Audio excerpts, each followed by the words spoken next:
नमस्कार दोस्तों। आज से जो हम वीडियो सीरीज स्टार्ट कर रहे हैं वो है राजस्थान जुडिशल सर्विस 2021 के लिए, जो 28 नवंबर को जो एग्ज़ाम होने वाला है।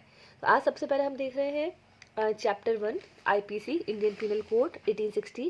देखिए, इंडियन पिनल कोड में सबसे पहले प्रियम्बल है कि where is is expedient to provide a general penal code for India, it is extended as follows. Okay, पहला सेक्शन है title, extent of operation of the code. This act shall be called the Indian Penal Code and shall extend to whole of India. ठीक है, अब देखिएगा, अब आप देखेंगे कि Jammu and Kashmir reorganisation act 2019 आ चुका है, तो it is applicable to whole of India. दूसरा है इसमें punishment of offences committed within India. Every person shall be liable for the punishment under the code and not otherwise for every act or omission contrary to the provision thereof of which he shall be guilty within India. तीसरा, punishment of offences committed beyond but which by law may be tried within India. ऐसा कोई अपराध, ठीक है ना, जो भारत से बाहर किया गया है लेकिन जिसके लिए इंडिया में आप पनिशमेंट दे सकते हैं, जिसे इंडिया में ट्राई किया जा सकता है, उसकी यहाँ पर बात की गई है। सेक्शन 3 में any person liable by Indian law to be tried for an offence committed beyond India shall be dealt with according to the provision of this code for any act committed beyond India in the same manner as if such act had been committed within India. ठीक है। चौथा, extension की बात करता है कि जब भी एक्सटेंशन की बात आती है कि extension of the code to extra territorial offences, the provision of this code apply also to any offence committed by and citizen of India in any place without and beyond India, any person or any ship or aircraft registered in India wherever it may be, and every person in any place without and beyond India committing offence targeting a computer resource located in India. तो इसका मतलब ये हो गया कि any citizen of India, Bharat के citizen के द्वारा अगर कोई अपराध किया जा रहा है। दूसरा इंपॉर्टेंट क्या है, किसी शिप या एयरक्राफ्ट पर जो इंडिया में रजिस्टर्ड है उस पर कोई अपराध किया जा रहा है, या eight any place any person in any place without and beyond India committing offence targeting a computer resource located India. तीसरा, कंप्यूटर की बात यानी सिटीजन की बात, शिप और एयरक्राफ्ट की बात, और तीसरा किसी भी कंप्यूटर रिसोर्स जो इंडिया में लोकेटेड है उस पर ये किया जा रहा है। फिर इसके बाद दो वर्ड्स को एक्सप्लेन किया गया है।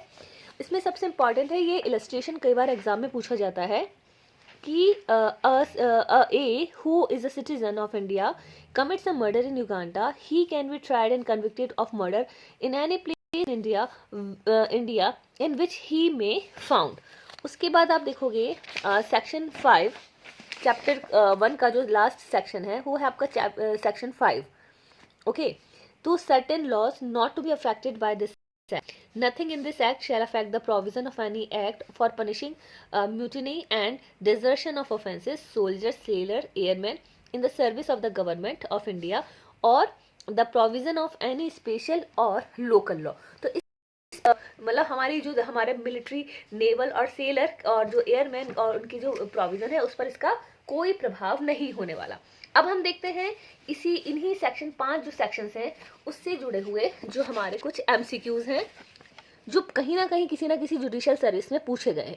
तो ये सेक्शन 1 से लेकर 5 तक के जो अगर हम बात कर रहे हैं उनकी हम बात करते हैं। सबसे पहला क्वेश्चन है, an Indian citizen murders a French citizen in Paris and absconds. He is found by Indian police in Mumbai. He, with a previous sanction of central government, can be prosecuted in India at the place fixed by foreign ministry, prosecuted in national capital in New Delhi, prosecuted in Mumbai only, prosecuted at any place as per the request of French government, none of the above.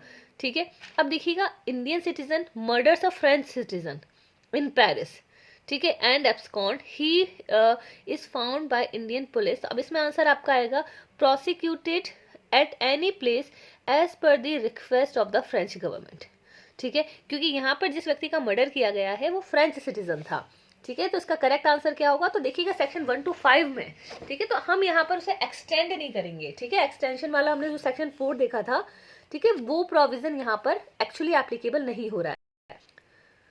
Section आगे का अगर आप देखेंगे, which one of the following section of IPC defines the intra territorial jurisdiction. तो देखिए section 2 intra territorial की बात कर रहा है, तो जो सेक्शन 2 अभी हमने देखा है उसमें इंट्रा टेरिटोरियल की बात की गई है।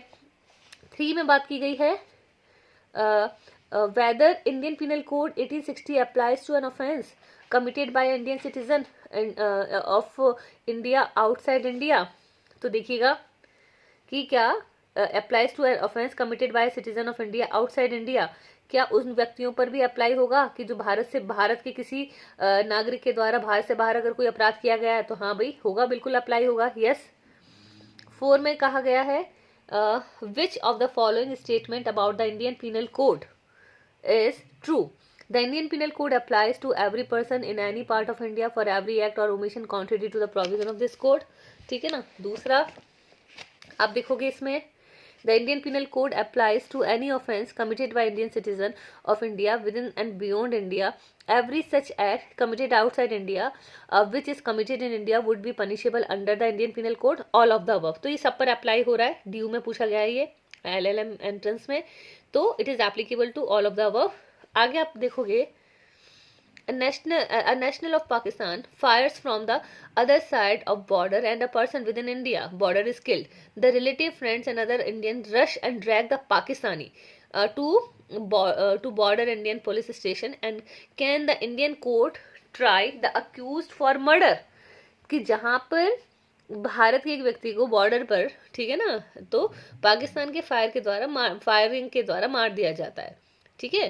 तो national of Pakistan fires from other side on the border and a person within the Indian border is killed. Bharat की सीमा के अंदर किसी व्यक्ति की डेथ हो जाती है, तो इसमें क्या होगा कि यस, हाँ किया जा सकता है, क्योंकि भारत के व्यक्ति के विरुद्ध ही अपराध हुआ है।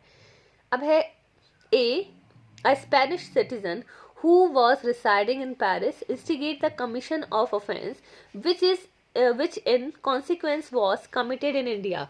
He is liable as the offence was committed in India, is liable since the Indian Penal Code also extend to extraterritorial acts, can be held liable because the offence was to be committed in India and cannot be held liable because instigation was not given on Indian territory, is liable of the offence was committed in India। Simple है इसका, ठीक है, बहुत ज्यादा आपको इसमें extra territorial पर नहीं जाना। Spanish citizen who was residing in Paris instigate the commission of offence which is in consequence was committed in India, कि जहां पर परिणाम आपका इंडिया में निकल रहा है वो लायबल होगा।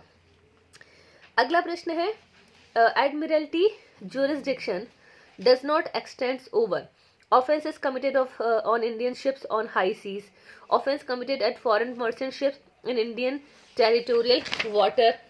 ठीक है, आगे है इसमें आगे का जो ऑप्शन आप देखेंगे offenses committed on foreign warships in Indian territorial water and piracy। तो देखेंगे offenses committed on foreign warships in Indian territorial water, ठीक है, सही आंसर है। Point out the correct statement. Crime is necessarily an immoral act. Crime is necessarily an anti-social act. Crime is necessarily an anti-communal act. Crime is necessarily an anti-religious act. It is anti-social। समाज के विरुद्ध अपराध होता है। आप आगे देखेंगे A who is citizen of India commits a murder in England. He is found in Indore and arrested accordingly. Where can A be tried? New Delhi, Bhopal, Indore, at any place? At Indore। ठीक है, कैसे कहाँ पे पकड़ा जाता है? इंदौर में से पकड़ा जाता है, इंदौर में उसके अगेंस्ट ट्रायल होगा। आगे इसमें कहा गया है under which of the following situations would the Indian courts have jurisdiction. तो crime committed by an Indian foreign court foreign country, crime committed by a foreign Indian in a foreign country, crime committed by a foreigner in India, crime committed by a person on Indian ship। तो आप देखोगे कि 1, 2 और 3 तीनों applicable होगा, ठीक है, तीनों पर अपराध की सुनवाई हो सकती है, ट्रायल हो सकती है इंडिया में। The word injury under Indian penal code denotes physical mental harm to body and property, ठीक है, harm to body mind and reputation. तो भाई सीधी सीधी है, बॉन्ड माइंड एंड रेपुटेशन को इसमें शामिल किया गया है। A foreigner stepped be another foreigner in foreign vessel on the high seas. Both A and B were brought to Bombay for treatment where B died. A is also available in Bombay. Which one of the following propositions is correct in respect of the applicability of Indian Penal Code to the trial of A? As both the deceased and the accused belong to foreign countries and the occurrence of offence has been taken place on the high seas, IPC is not applicable to A, and hence he cannot be prosecuted in India.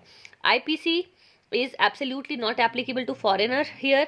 A cannot be tried in India. As the offence is completed in India, the territories and accused is available in India, IPC is applicable and he should be tried at Bombay. And as IPC is applicable to India as well as the foreigner, A must tried in India. तो देखिएगा, both deceased and accused belong to foreign countries. ठीक है, सारे foreign countries के हैं, accused भी और जो डिसीज हैं वो भी, तो उसकी इंडिया में, ठीक है ना, इसलिए उनकी सुनवाई इंडिया में नहीं होगी. तो A is the correct answer. Then A, Indian citizen commits adultery in England, which is not an offence in that country. The alleged offence can be tried by the court of judicial magistrate first class situated in any place in India at which he may be bound. ठीक है ना, तो उसकी सुनवाई भारत में हो सकती है क्योंकि वो व्यक्ति इंडियन सिटीजन था. A, who is a citizen of India, commits murder in Uganda. He is arrested in Delhi. He can be tried and convicted for murder. कहाँ पर? दिल्ली में हो सकता है, सिंपल सी बात है यहाँ पर. ठीक है, he can be tried at Delhi. ठीक है ना. फिर है a citizen of India committed an offence outside India may be tried under IPC 1860. True or false? True.